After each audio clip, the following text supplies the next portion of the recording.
चहा झाला का पप्प्याच्या आईने बी पप्प्याच्या बापाला नाव घ्यायचं नाही. पप्पू चहा झाला आणि मग पप्प्या गल्लीत खेळतोय, पप्प्याच्या बापाने चहा न्यायचा आणि मग वार करायला जुना काळ. आता काळ बदलला.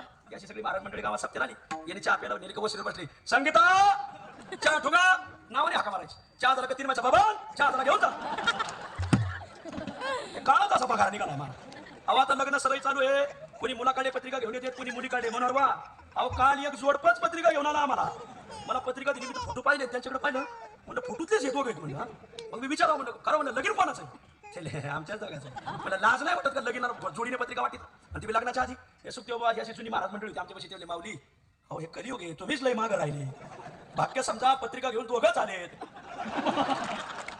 तिघं नाही आले. असं काळ निघालाय सध्या. अरे म्हणलं ठीक आहे तुम्ही जोडीने पत्रिका वाटा, पण कीर्तनकाराला नका वाटा. का कीर्तनकाराला जोडीने पत्रिका वाटणं म्हणजे डिपीवर आकडा टाकणं. ते कीर्तनकार कुठं तरी सांगितल्याशिवाय राहील का? ए कृष्णाच्या आईला हाका मारा. नंदाने सांगितलं कृष्णाच्या आईला बोलवलं. यशोदेला विचार का ग कृष्ण कुठे.